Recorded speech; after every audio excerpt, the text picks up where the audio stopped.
Welcome to the Literacy Foundations workshop.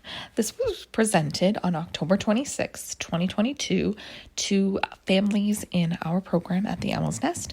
And I am doing a video to go over some of the topics that we talked about so that we can inform more families and support more families at home. So the way that our agenda worked is that we were talking for about 40 minutes and learning about how we do literacy. This might be a condensed version in this video, so that way we can move along quickly and get the information to you as quickly as possible. We did some hands-on experiences and showed some examples when we were learning together in person. Then we talked about how we can set a timer and where to fit in literacy so that it doesn't feel cumbersome and that it's actually doable. And then we talked about ways that we might do it in class so that the parents could get some hands-on experiences.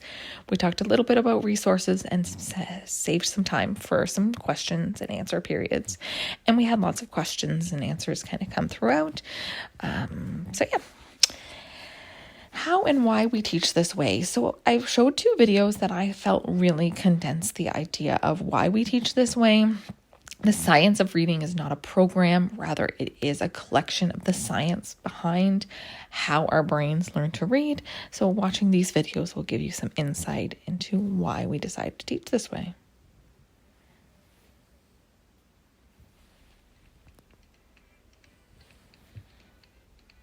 What do we know about the complex process of learning to read? Surprisingly, a lot. Scientific research collected over the past 4 decades reveals what happens in the brain and what must happen in the classroom to enable skillful reading. Most children learn to walk and talk naturally without a lot of support from adults, but reading is different. Reading is not hardwired in the brain, and the neural pathways involved must be developed through successful instructional experiences. Let's look at the reading brain. The parts of the brain that allow us to process sounds and recognize visual images are already in place at birth in the left hemisphere. However, the phonological assembly region is not intact at birth. This is the part of the brain that allows us to connect speech sounds with visual images, such as letters, and enables reading. And it must be built through explicit, systematic phonics instruction and practice with decoding.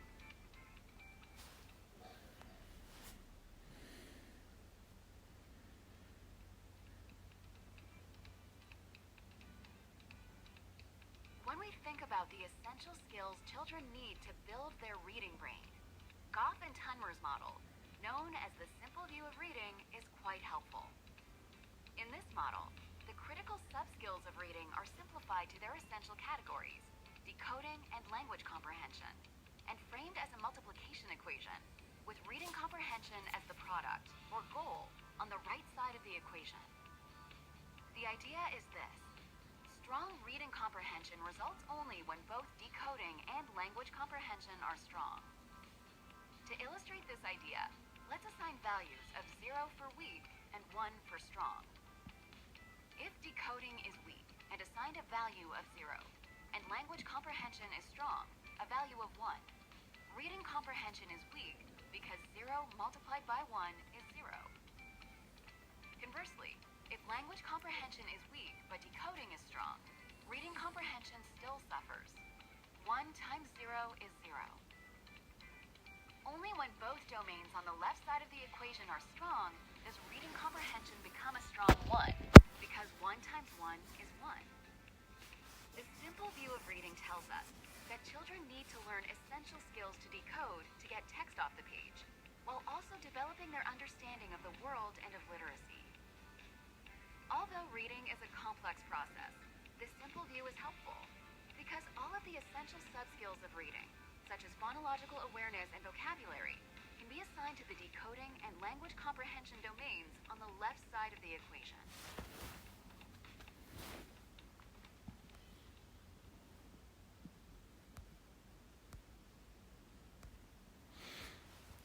So we wanted to make sure that we covered and had you understand that language comprehension and word recognition are carefully woven together in every instruction that we do. So every time that we're sitting down to do literacy, we are working through different steps of phonological awareness as well as language comprehension and tying them together and putting them together so that reading comprehension is there and the skilled reading starts to develop. And you'll see that as they start to intertwine, that things become more natural and we can build on higher order thinking skills like inferencing and problem solving and reading between lines and all of the other aspects of learning that come, like visualization. So when we're starting with something like phonological awareness, decoding, and sight recognition, what we want to be doing is really listening to the sounds of the letters and being able to identify those. And I tell my students all the time that I would much rather them understand the sounds that each of the letters make more than the letter names. And so we always focus on the sounds first before the letter names. If we can focus on the sounds that letters make, then we can put those together and string them together and blend them together to make words. And then we can actually be able to read the words. Whereas if we just know the names of the letters, then that doesn't help us in our reading. It's helpful to know the letters and the names of the letters, but the sounds are the most valuable. We talked about decoding and encoding. So decoding is spelling and encoding is reading. So being able to decode something is being able to look, to think and break those sounds apart and spell a word. And then we also talk about sight recognition and how we actually don't, and I'll get into this a little bit further, but how we actually don't recognize any words by sight. We actually recognize and decode those words very quickly, and so quickly that they appear that we have memorized those words, and how actually decoding words and reading sight words is really important and valuable to reading skills, and that we need to take away from the old type of learning that we might have been taught when we were younger, or many teachers still do today. And we need to go along with the science of how we read and be able to teach better skills that we know are more successful. So what we're covering is, I'm going to go over this video, which talks about Scarborough's rope, and it talks about how everything kind of intertwines together. I always talk to my students, if I say to them, reading has to, and they repeat back to me, makes sense. So reading has to make sense. And something that has been really valuable to my students is that they know that reading has to make sense. And that is something that, you know, even in my early days of teaching, my students necessarily, I did not recognize that reading had to make sense. They didn't understand why they were doing it and the value of doing it. And the purpose of reading is for comprehension and to better understand instructions or a text or learn information. And a lot of times we're not teaching that to students. So it's important in our program and in our school that we are teaching for comprehension and the better understanding. And the reason that we want to be more fluent is because fluency allows our brains to comprehend in a more positive way, in a more thorough way. The reason we want to be able to do a lot of what we do is because it will help us to grow as learners and make things more fluid. So here's a little bit about Scarborough's rope.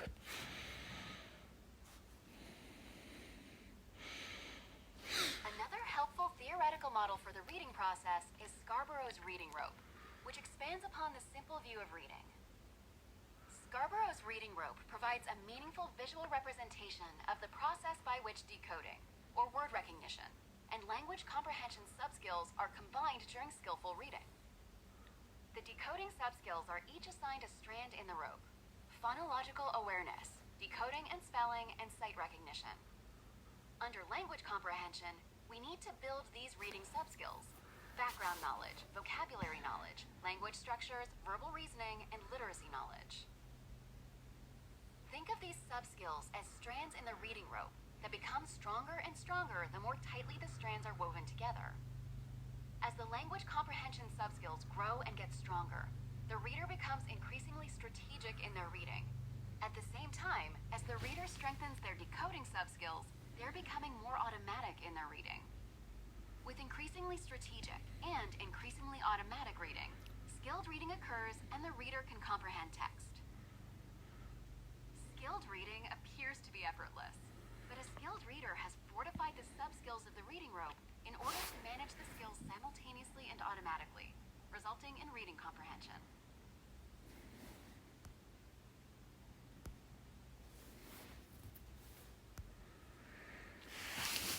So what we teach is not a program. We're taking the science behind how we actually read, how our brains process reading in our brains, and how we put that together and formulate the ability to read, the ability to decode, to encode, and to comprehend what is on the page. What we are doing is science research based. It is based on brain research. It's supportive for all learners, whether there are disabilities, mild intellectual disabilities, dyslexia. The way that we work with our students allows them to manipulate sounds in their minds and physically so that they can better understand and better comprehend how to read. It's full and it's comprehensive. It's sequential as well. So there is a scope and sequence that we follow that really starts at the basics, and we go through each step very carefully and making sure that it's thorough and that the students can understand, so that we have strong foundations first. So what we did find is a lot of our students that came to us a little bit later, and they, due to strike action and COVID, they missed kindergarten, and they missed a lot of the aspects of learning that typically would happen in kindergarten. So what we're seeing now in grade 3 is they are missing rhyming. They are missing the ability to recognize syllables in words. They're not able to recognize or identify rhymes, and some of their sounds that they stretch out, they got used to guessing. So we're really working on unlearning how to read words by guessing or looking at the pictures, because the research says that looking at the pictures for clues and guessing the words based on the first sounds are actually teaching kids to not read and to just guess, and that is not reading, and that is not helpful, and that doesn't develop positive reading comprehension. So we are teaching the students to go back, and we're building those foundations again. So in grade 3, at some points, we are relearning rhyming, and it doesn't take a long time to learn that rhyme. It doesn't take a long time to relearn syllables and get back there, but we want to make sure we're not missing those foundations, because we need to build on those. If children don't understand rhyme, then they're not going to catch a lot of those word families or those sounds that blend together naturally that you're going to hear, like at and an and am and og. And all of those sounds that we use in rhyme are extremely helpful in recognizing word patterns and word sounds as we further progress in our literacy skills. So having those foundations in rhyming, although they seem, very primary, very simple, are incredibly rich and valuable. And that's why we learn those in kindergarten. And if they're not learned in kindergarten, or they're not learned in grade 1, and then we need to make sure that we're going back and building those foundations. Another thing that I said we're learning how to really take our time and decode those words. So we're doing activities that are, kind of rewiring the students' brains to not guess the words anymore. And so we play a really simple game where I just take index cards and I write down all the high frequency words that we're learning in our scope and sequence. So we're going in a certain order of learning certain high frequency words that you might know as sight words. And those words are done in a certain order because we don't want to introduce sounds or irregular patterns in sight words too soon. So we follow that scope and sequence. Now I'm going to attach links to some of the scope and sequence that we have, because I wanted to make sure that I shared that with you. So you'll have that attached as well, so you can follow along and kind of see where we might do that, so that it's not overwhelming for you as well. So we would take those words. So if we're working on short vowel sounds and we're working on certain letter sounds, words that are high frequency that you're going to see a lot are going to be in this card. Okay, so right now we are in the first week of November, and we have about 60 to 70 high frequency words that we've been working on, and we have them all in a pile. And what they have to do is we go around in a circle and they pull one card at a time, and they need to read that card correctly in order to keep the card and hold on to it. The goal is to have as many cards as you possibly can and have the most amount of cards to be the winner. And in that deck, there's a few cards that say BAM, B-A-M. And if you get the BAM card, then you have to put your cards back. Also, if you do not read the word correctly, aka if you're guessing or not stretching out those sounds, then you have to put the card at the bottom of the pile so that we can try again when it comes up again. The rules of the game are don't guess, and you can ask for help. So I am happy to help them stretch out those sounds and guide them through and help them with their letter formation sounds, and we can get to that correct word. But oftentimes there's a guess that comes through where they see it's and they say it and they don't pronounce the S on the end. I'm like, oh, you got to put it at the bottom of the pile. Remember, no guess. And because we're practicing this every single day and they really enjoy the game, it's fun, it's interactive, and it's playful. They are learning their high frequency words, and they're learning that it's not like flashcards where you just see it and you know it. Something that was important to talk about with sight words is that Ashley brought up is that a lot of teachers in the past and some now as well, and a lot of educational resource places that I guess sell these sight word cards actually put boxes around the words for a long time, and kids were actually memorizing the shape of the word. So it would be like a black outline would shape the word the, so you could picture what that would look like. And kids were memorizing the actual shape of the word instead of actually looking at the sounds and thinking of the sounds. And that was detrimental to reading because they're really not learning about the sounds at all. And if you memorize, say, just even six, not even if you memorize, if you understand and can decode 6 letters and their sounds, so say 6 letters, you could know hundreds of words just from those 6 letters. You could be able to sound out and stretch out hundreds of words just if you know 6 letters. Okay. If you know 100 sight words because you've memorized them either by shape or by the way they look or by rote practice, then you just know 100 words. And it's a lot more effort to learn 100 words than it is to learn 6 sounds and then understand the idea of blending those together. So if you can have hundreds of words from just 6 sounds, there are 44 sounds in the English language. Imagine that comprises every single word. So if you can learn all 44 sounds, which is what we're doing in our scope and sequence, then for the most part, you can read an infinite amount because you'll be able to read any word just by knowing those 44 sounds. So learning 44 sounds is exactly what we're going to be doing rather than learning sight words by sight. That doesn't mean we don't touch on high frequency words, but we do it in a different way where we're actually looking at the sounds in the words. And now to lead into that, I want to bring up the fact that a lot of families and even a lot of teachers are like, well, they're sight words for a reason because we have to learn them by sight because the English language doesn't make sense. And you can't read half of those words. And how can you do that?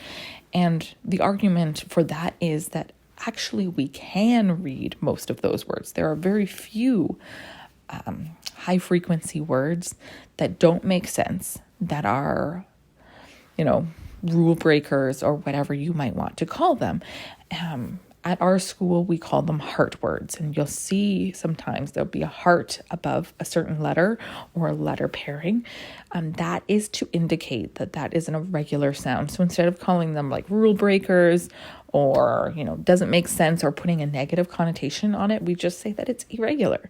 It makes a different sound than it typically would, and we need to remember that for this specific word. So instead of having to memorize all of these sight words, we're just remembering that, say, for the word the TH in the makes a voiced TH sound, and would typically make a U sound. But in the word the, there's an E. So we would draw a heart above the E to represent that the is a heart word. It has an irregular spelling, and that is something that we need to remember. But we can stretch out most of the other sounds in the word, and therefore it's not necessarily something that we need to learn entirely by sight. So, something that I was teaching my pod of literacy lately was that there's two ways to say TH. Now, typically when we say TH, we're thinking of when you quietly stick your tongue out and go, and that is an unvoiced TH. So there's no voice to it. There's no vocal cords vibrating, and we make the sound like in with. And we're also learning as well that there is a voiced TH sound, and we hear that a lot, and that's not something that has typically been taught to students at a young age, and they are very capable of understanding this. We did a word sort between voiced and unvoiced TH, and all my students were able to understand the difference between that and the sound that each of them make. And we're going to continue to spiral our learning to review those two sounds, and then they'll have that, and it'll just tighten that rope, so to speak, and become more automatic and more fluid for them. But in the word there, them, it has the sound, which is still sticking your tongue out between your teeth. We talk about placement of our mouth, our tongue, when we're saying each of the sounds. We find that that's extremely important, especially since students have been wearing masks and might have missed a lot of the visual and the experience with making the sounds. And so we're talking about how if we feel our throats when we say it, our vocal cords vibrate. And it is a voiced sound because we are making a sound with our vocal cords. And so there are two different sounds. So when you know that there is a voiced TH that goes in the word you can hear the TH. And so the TH in the makes sense. But yes, the E is irregular. So we draw a little heart above the E and say that's an irregular spelling. So that's a heart word. The has some of the sounds correct, and the other ones are just irregular, and it makes a different sound for the. So really, the more we understand and go through the sequence of how phonics works and how certain letter pairs together make changes to the way that they sound, the more that the sight words, quote unquote, or the high frequency words that seemed like they didn't make sense, the more they do make sense. And sometimes we say that a word is a heart word, like say the word said sounds like a heart word because you hear SED, but when we learn about the vowel pair A and I together further down the road, they're going to understand that AI together can make that sound, and then it won't be a heart word any longer because it will make sense, and because reading has to make sense. So it'll make sense down the road. So sometimes it's a heart word temporarily, and then we learn sort of that rule of language, and then we can say, oh, well, now that makes sense. Before we thought it was a heart word, now it's not, because we know that vowel pairing, or we know how those sounds go together. So the word the before this week felt like a heart word for all of our students. And once they learned the voiced versus unvoiced sound, it's still a heart word because it has the irregular spelling, but the in it made a lot more sense. And it's easier for them to stretch out when they see that pairing in that way. So those are important points. We talked also to the fact that a lot of us learned or have taught the letter sounds incorrectly. We add vowels to a lot of our unvoiced sounds. So the sounds especially that don't have a voice to it will add a voice to it. So for instance, some of the sounds that we say incorrectly would be p. So p. The letter P is actually like you're just puffing out a candle with no voice at all and no sound at the end. So it's like this. P. But a lot of us, and including my own self that's unlearning, and I'm very aware of how I say my sounds for the past few years, but I had to do my own unlearning of, it's not p, because if I'm sounding out the word pig and I say p, I, g, I am adding a U in between the P and the I. And when a child that's learning how to read is stretching out p, ig, if you say that out loud, that word doesn't make sense. It doesn't make sense because it's pug. But, like in the opportunities of when we're doing our language work, when we're doing, say, the game BAM, I can stop them and correct them in those moments and say, it's not pa. Don't add that to it. It's egg. And it's much easier to hear the word pig because the sound that P makes isn't p.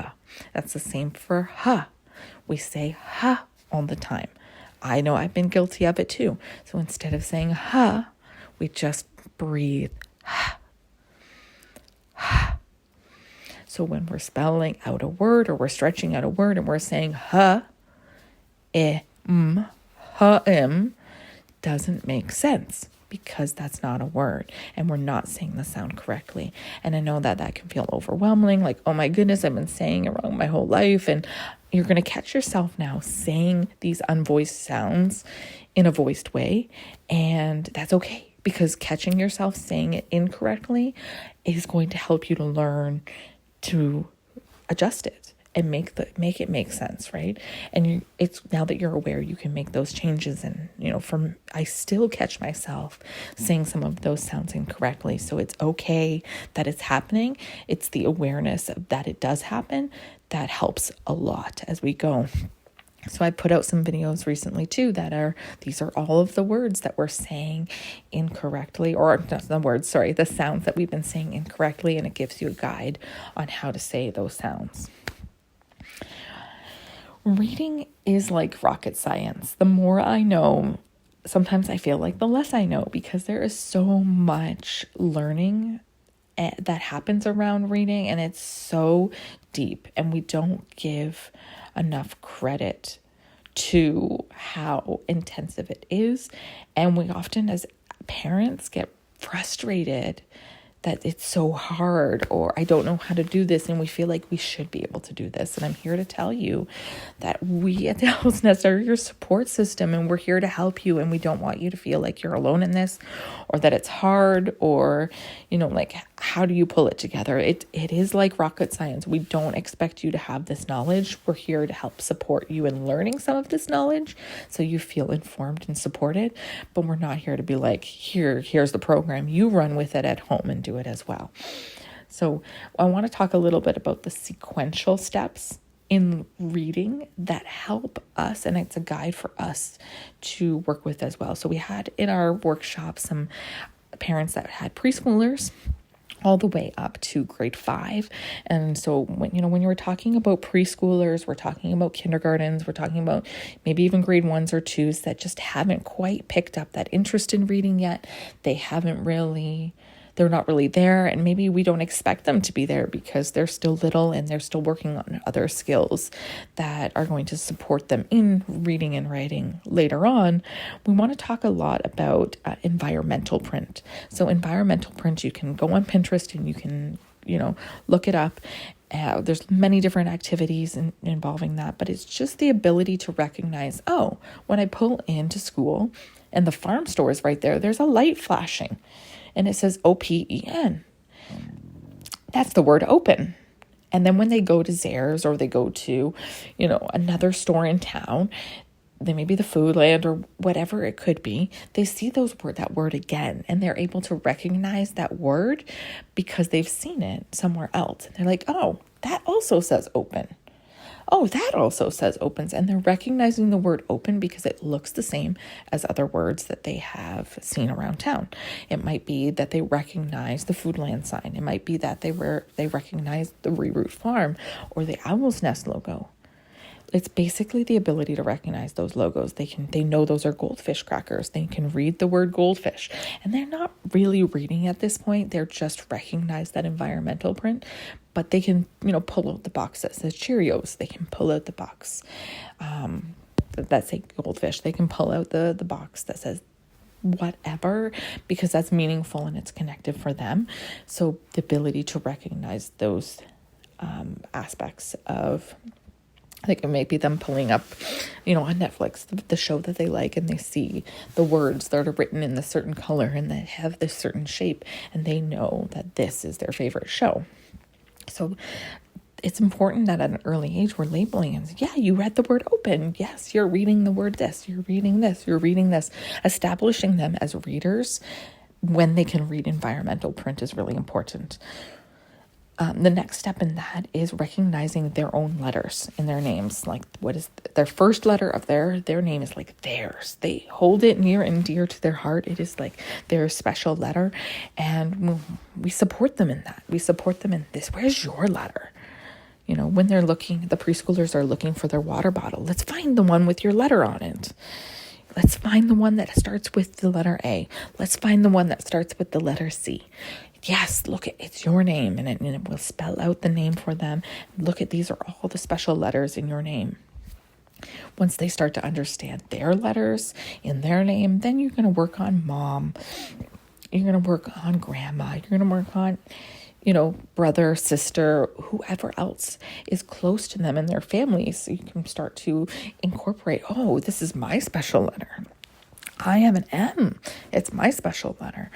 And from there, you're going to focus on names, and then you're going to focus on important words. Like, maybe perhaps you have dogs at home. You might work on the word dog, Dora dog, or a Toby dog. And you're going to work on words as well, and understanding that that all those letters together make the name. All those letters together make that word.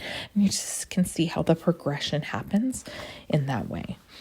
From there, we want to work on the differentiation between words and sentences so that we can understand where words come together and how there's different spaces between the words, and then how a sentence looks and sentence structure. And that comes a little bit further on as well, but it's something we start to talk about a little bit younger, maybe kindergarten, grade 1, and sometimes in the older groups, just to help them really understand where things start and where things stop and how they need to make sense. I use the term myself, spaghetti and meatball spaces. So in words, there are spaghetti spaces, very, very tiny spaces between the letters. And then between each word, there's a meatball space, which is like a finger space. And so it's a little bit bigger, and it helps you to understand where the words are. And then we talk about punctuation down the line. And we also just talk about letter sound awareness, doing different games, doing activities around the letter sound. So really focusing on what those sounds make. Like I said, it's more important to be like, oh, can you find the sound k rather than can you find the C? Both are great. I'm not, whatever you're doing is fantastic, and it's a great start. It's rich and it's wonderful. But having some of the sounds in there will be really helpful as we build those skills and get ready to blend them together and to understand how they come together on the page. The next stage, I would say, would be syllables, rhyme, and onset rhyme. So being able to break up words and hearing or identifying word families, that's when that starts to develop. And so we want to be able to chunk words and be able to rhyme words and see the patterns and see how letters come together. And learning about syllables, rhyme, as well as onset rhyme are really important in helping to develop those further reading skills that are going to be required when you're blending. Next, we're going to work on phonics. So I'm going to ask you to refer to the scope and sequence.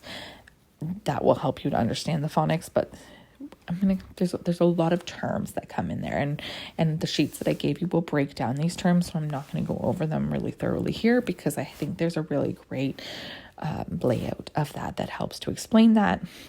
So we're going to be talking about phonemes, we're going to be talking about graphemes, we're going to talk about phonemic awareness, phonological awareness, word mapping, heart words, decoding, and high frequency words. So we're going to go through that scope and sequence and touch base on all of those phonics aspects.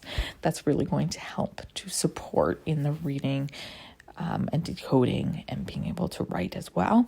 And now alongside with the phonics, which you don't really see, I guess, in here, is we're also working on some of the language comprehension. So the phonics and the language comprehension kind of go side by side, and we intertwine and kind of mix them up as we go throughout our lessons. So like I always say, reading has to make sense. Language comprehension is working on comprehension, understanding. It is the most important part of reading. We talk about inferring, visualization, making connections, building vocabulary, punctuations, grammar, sentence and paragraph structure, fluency, research, self-monitoring and correction, writing, and so on. And in order to get to those points, we need to be a more fluent reader. In order to comprehend, infer, visualize, make connections, we can do some of that in an auditory way where we're vocalizing some of the reading and the kids are working on their visualizations or making connections through books that we're reading in text. But as we get a little bit deeper, we want to make sure that we have the phonics in line so that they're fluent readers and they're able to fluently read a text and then make an inference using that text. And that's how, when we're talking about the rope, how the more it's intertwined together, the more tightly knit, the more it all flows together and comes together. And that's where it goes into tying it all together with the skilled reading. So what this looks like in our classes is we have small ratios or pods so that we have targeted learning.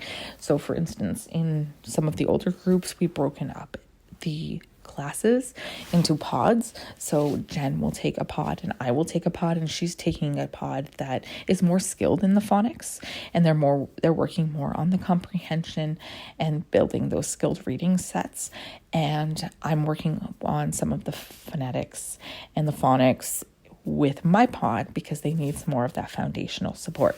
And so what I love about our school is that we have the ability to do that. And there's 3 in my pod and there's 4 in Jen's pod, and we split it up, and we're really able to do some targeted learning and work through these skills efficiently, but also quickly.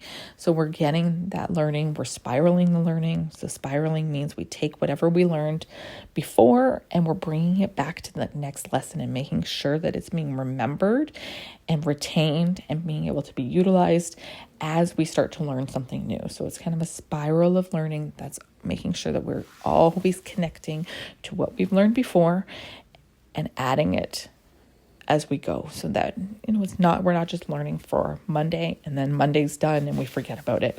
We want to make sure we're bringing that into the following day, and then we're spiraling that into the following day, and then it just builds and builds and builds and tightly knits that rope. Our learning is systematic. My learning pod would be it's 50 minutes long, and we spend 5 minutes playing BAM, then we do another 5-minute activity, then we do a 10-minute activity, then another 5-minute activity, then another 5-minute activity, then another 5-minute activity. So we just go through them systematically and quickly. All of our activities are very similar, and they hit every aspect of literacy that we want to hit. And because we are in such a routine, although we might be doing the activity in a different way, it's still a similar style activity. So the kids know how to play it, know how to engage in it, they enjoy it, so we can get right down to the work and get started. So for instance, when we're doing our read and point, we always do the read and point. It's a different read and point, but they know I've got to read, I've got to point, I've got to comprehend, I've got to express. I've got to do some writing and stretching up my sounds every single time. And so they enjoy that. And we might do it differently. We might use a different tool to do it. But either way, they know it's going to be the same. And that helps us because we have a built routine. It's explicit and it has scheduled time. So we have inside space time and we have a space that we go to. It's explicit learning.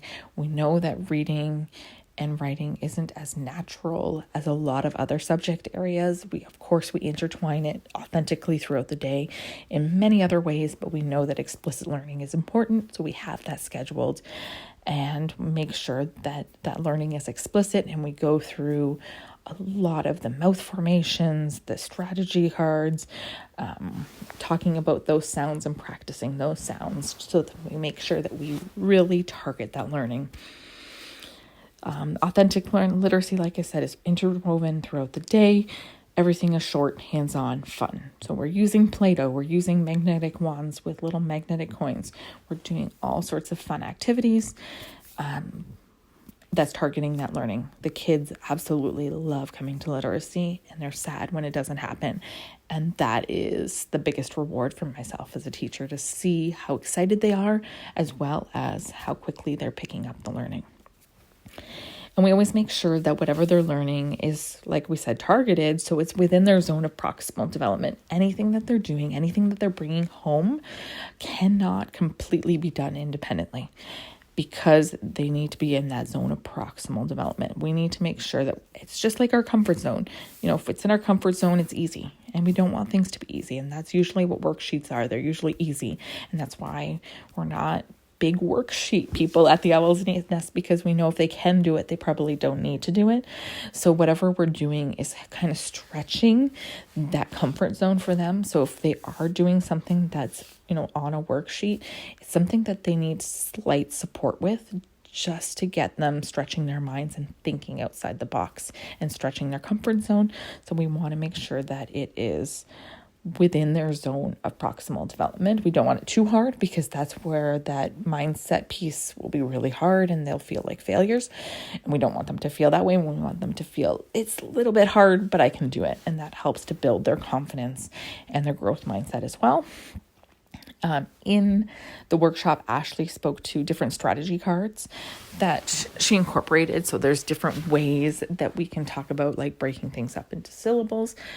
We spoke to that the old style in the past probably 20 years were to use these Beanie Baby strategies, and I absolutely loved them. I learned about these when I was a new teacher, and I thought, oh, these are just the cutest, and they're so great. We had Lips the Fish, and Eagle Eye, and Stretchy Snake, and as you learn better, you do better. And so Eagle Eyes and some of my characters are used for other things now. They were near and dear to my heart then, but I know better, I do better. So one of those were Eagle Eye, and it was look at the picture for clues. And we know that that's not the best strategy to be using.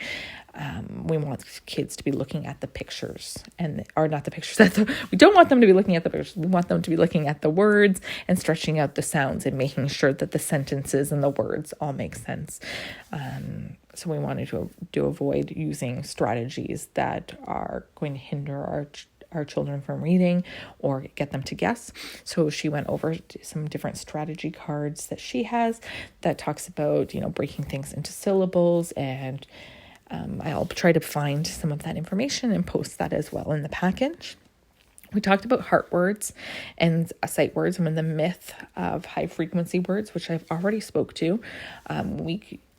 What I have been calling them are heart words for those words that are irregular or don't make as much sense or have an irregular spelling. And then instead of sight words or I still call them high frequency words, but sometimes I'll call them lightning words or flash words. And lightning words are words that you can decode really quickly, that it almost seems like you have them memorized, like you're so fast. And some of the kids will be really excited, like, oh, that was a lightning word for me, because they got it really fast, right? Because you're seeing them a lot and you're decoding it so much that it's going to be high. We spoke also to the fact that adults, almost every word that we read, except for when we're reading something that's just a higher vocabulary text, everything's a high frequency word for us. Everything is a sight word because we decode all of those words so quickly. It's not often we need to stop and stretch out sounds in a word. So those aren't all sight words. We don't have every single word memorized, every shape memorized, but we do read it so quickly and decode it so quickly that it feels like a sight word, and it is very quick for us. Ashley spoke really well, and I can't speak to this quite as well as she can because she is very skilled in this, but she talked to the mouth formations and how it's important. We work with speech and language pathologists, and we want to understand how our mouths form the sounds so that we can teach children early on how to say those sounds correctly, because it's a lot harder to reteach students that have formed the wrong sounds and the wrong formations with their mouth. So the earlier we can work on the sound formations, the better. Ashley has these wonderful cards that show the tongue placement, the teeth placement of each and every sound, and I know she's very thorough about going over each sound very carefully, and when they're doing literacy work, really like emphasizing the sound using the mouth. And of course, with her age group that has, typically been more masked or not in school quite as often, there's a lot more that's been missed, and we're seeing more kids come in needing some speech and language support. So the more that we can also just naturally incorporate those mouth formations and explicit instruction about the mouth formations, the more we can help not only their literacy, but their oral communication and their ability to self-regulate, because they're not going to get as frustrated when the sounds that they are saying match what everybody else is saying, and it'll help them and support them in their social situations as well. And Ashley also spoke to a sound wall versus a word wall. Typically, you would see a word wall in a primary classroom where it has, A, B, C, D, E, F, G, all the letters of the alphabet, and underneath it would place all of the words that they've learned, the high frequency words or common words that are used in the classroom. The only issue with that is you would typically see the under a T. And that is not the case. The is a voiced TH, like we spoke about. And so you want to be able to have the 44 different combinations of sounds on a sound wall, so that when you're hearing the in the word that you can go to the TH to find that sound. So it's important that we're talking to all of those sounds and not just categorizing the alphabet sounds from A to Z, but we're actually talking about every single sound so that the students have a full comprehensive idea of what sounds they make. And students are very capable of learning this, and when we can teach them at this age, they're going to have a stronger foundational knowledge to be able to carry that forward. Next, we talked a little bit about setting a timer. Where can we fit this in? I spoke to the fact that the first 15 minutes of the day when a child wakes up, the first 15 minutes after they get out of school, as well as the first 15 minutes, I guess the last 15 minutes before they go to bed, like the bedtime routine, are the most critical for connection with your child. They're the most important, and if you can hit each of those times, even if it was 5 minutes, really, of just connection time in general with your child at those times, it helps to form healthier, more positive relationships. So that's something that's always stuck out in my mind. And I think there's always a great opportunity to tie things in. I know that at least by the time I get home, I'm tired, I'm making dinner, doing dishes, getting lunches ready for the next day, checking the weather, getting clothes ready, putting on some laundry. There's always something to do. So it's important to be able to make sure that you have something that's manageable and achievable. I mean, we can make this big plan to do an hour-long session every night, and that's not going to happen. That's not reality. So utilizing times throughout your day that make sense to you, that help you connect and feel right for your family, they're all really important. So I talked a lot to building a routine. Find a routine that works for you and stick with that routine. And it's going to feel uncomfortable, and you might get pushback from that new routine because it's new. Maybe after school you always watch TV, and now you're adding in this 15-minute new routine before TV, and that's going to be uncomfortable, and there's going to be some pushback, but sticking with it and validating, this is a new routine, and that's tricky, and making whatever the new routine is fun, and gradually working towards some more learning goals could be super helpful. making it a bedtime connection, maybe reading the home bag of the books that come home or doing some of the activities works best at bedtime because you're already kind of tucking them in, reading a story anyways. That's an opportunity for them to read to you and to answer some of those questions. It might be in the morning. Your family might be building a new morning routine where as the weather cools and there's a natural time change, you might take advantage of that time change and kind of stick with getting up a little bit earlier because you're going to be naturally kind of waking up a little bit earlier. So maybe you're taking advantage of that and you're taking that extra 15 minutes to sit on the couch, have some coffee with your child, read a book, do some of the literacy activities as well. Finding short bursts of time. One of the things that a lot of the families spoke to is, it's kind of a pain to drive my kids out to the school for that half an hour. But in a way, it's such a blessing to have that half an hour drive there and back. If that's how far you are, that's how far I am, to and from school, because it gives the child some time to just relax and decompress before they start talking. You still got that time. You can kind of just chill and listen to music, but it also gives you time to perhaps play word games, do rhyming games, work with syllables, say, a game like I'm thinking of something that starts with k or rhymes with cat.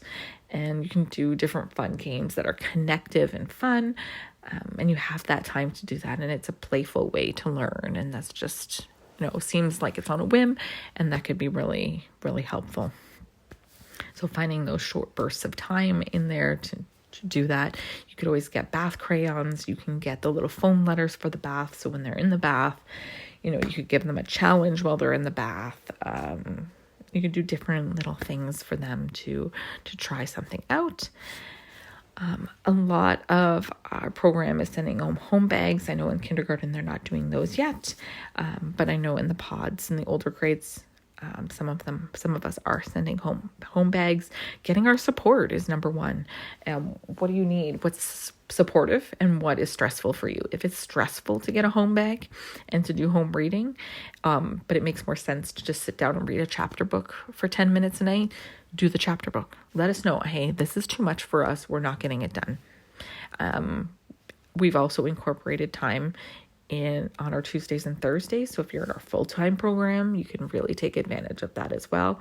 On the Tuesday and Thursday program, we have a resource time at the end of the day. So for those kids that maybe can't get to their home reading bags or need a little extra support, we're just spending a quick 10 minutes doing some of those short bursts of time with them so that they're getting it from another adult, and that takes the load off your plate. So letting us know what you can handle and what you can't handle, and letting us support you and being honest, because we know that you're busy and there's a lot to do, and we want to make sure you're supported. And some families felt like, the home bags are really supportive because you're just telling me what to do. I don't have to think, and I just do it. I do it. I send it home. I have the routine that works for me. So that's helpful to know as well. And we want to make sure that we're sending home things that are supportive and are actually going to get done. We're not big supporters of homework in general. Kids work hard all day, but we do know that extra practice, especially in literacy, could be really valuable and important. So we want to make sure we're giving those opportunities where needed.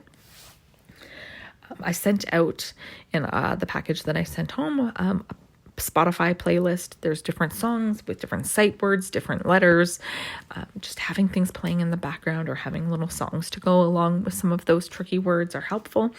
I know that when they come across the word the, I have a little song for that, and the kids know that song, and that's sometimes helpful just for those tricky words that they're really getting stuck on. Just giving them another strategy besides spelling it out can help them get to that certain point. So the song goes, T-H-E spells the, T-H-E spells the cat, the dog, the log, the frog, T-H-E spells the. So if they come across the word the, first we try stretching out the sounds, and then I sing them a little song. And, even the kids that are in grade 3 and 4 love to be sung to. They are just, big bodies with little kids inside, and they still love songs. And remembering that and being silly with them is really important. being read to for 5 to 10 minutes daily is really valuable. So just, picking up a book and reading it out loud. I know one family said, well, my oldest doesn't want to be read to, we haven't read to her in a while. So it can be tricky because you're starting this new routine and it's like, this is boring or this is lame. They get to that age where it's a little bit too cool. So I suggested just reading out loud to the younger sibling with them next to them, because I'm finding that same thing too. So sometimes I'll just pull out a book and start reading to my youngest while I'm close by the older one, and then you'll see them just kind of scooch over and look at the pictures and start to get a little more involved. So if you have younger siblings as well, you can take advantage of that kind of extra incentive to try to get that reading out loud happening. But it doesn't have to be you reading out loud. It could be grandparents. Another parent brought up, when I do need support or they need something, they reading to grandparents, reading to aunts and uncles, reading to the babysitter, get other people involved, get them to do the home bags, get them to do 15 minutes of reading out loud, get that experience from anything else. It could be an audiobook. It could be an app that reads books to them as well. So there are many different ways that they can get exposure to reading that doesn't necessarily have to be you every single day as well. So keeping that in mind. Getting them involved in tasks and jobs. So something that I love to do with my kids, if they notice that something is missing in the cupboard, I give them my phone and they go to my PC app and they type in what they're looking for, find it, and add it to the cart. So I'm getting them to do like an authentic literacy connection of being able to order something. And they don't order anything without my permission. They don't place order, but they add it to the cart. And so they're spelling out words.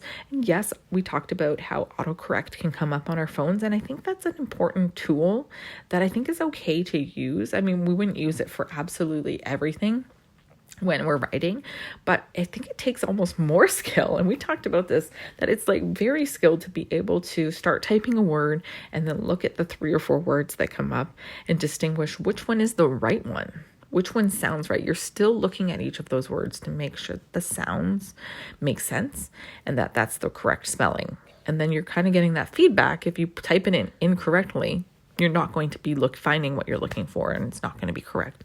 So it's almost like an auto feedback loop where you're like, oh yeah, that doesn't make sense. So if they punch in the wrong thing, they're not going to get that. And so I find that's really helpful to find authentic ways. Or if we're going shopping because we need to get our winter gear, they're responsible for making their list. I'll help them try on all of the items. I'll help them stretch out the words, but they need to have their list, and they write out their list, and they can do that how they want. I know my daughter loves to make beautiful lists that have pictures and there's colors and it's all hand drawn, and my son might want to type it out on a notepad on his phone, and that would feel more comfortable for him, and then we can print it out. Whatever way works is important, but the fact that they're actually making their own skills, not only are they building their skills in literacy, but there's proof that this is an authentic and important skill to have, because I'm going to physically take this with me to the store to find what I need and make sure that I get it. Because if I don't have this list, I might forget, and I might not remember the size and all of those details. And on top of it, it's just teaching them ownership of taking care of their own things and keeping track. And it's building those executive functioning skills of, staying organized, staying on task, making sure you're well equipped. And as we change seasons, we start to also develop lists of what do I need to have? And they have a checklist they need to read every morning of, do I have my hat? Do I have my balaclava? Am I wearing thermals? Do I have my mittens? Do I have my extra mittens? Do I have extra clothes? Am I wearing my wool socks? Am I wearing my snow pants? Do I have my coat? And they're going through that list to make sure that they have absolutely everything that they need before they leave the door. Because how many times have so many of us gotten to the school and be like, oh, we don't have our water bottle. Oh, we don't have our snow pants. And so that checklist is a very important thing. And it could be something that you make once and you just have copies of, and then they're just reading and checking it thoroughly. Or it could be something that you do as the seasons change or weekly. It could vary how that looks, but making plans with them and having them involved in real experiences that are going to be meaningful and helpful to them. A lot of things that we do is if there's a day off, say there's a snow day, say it's the holidays, say it's the weekend, and there's all these things that we could do, we make a plan for our day off. I know that children really thrive in the safety of a routine and a structure and knowing what's going to happen next and when it's going to happen. So I bring that into our home as often as possible. I'm human, not always, but as much as possible. And we take time to make a plan for the day. And so on those days, we're taking time to write out what our plan is for the day. And usually that happens during our mornings where we're sitting by the fire, mom and dad are having coffee, and then the kids are kind of coming up with a plan for the day. And they might have separate plans because they want to do different things. And some of those plans kind of come together at certain places, or then we might come up with a family plan and bring that all together. And I find that's especially helpful on days that are like surprise or like snow days, and especially during the holidays when things can be really busy and really overwhelming. And we think that that's fun and that's like the hustle and bustle of Christmas, but that can actually trigger behaviors and overwhelm and dysregulation in children. So coming up with a schedule with them builds on multiple different skills. And so sometimes we also do things like making a bucket list. I found this great bucket list book at the dollar store, and it's like this black book with this gold writing. It's beautiful. And I got it for myself, and my daughter just absolutely loved it. And she was like, I want to write down all the things that I want to do this year.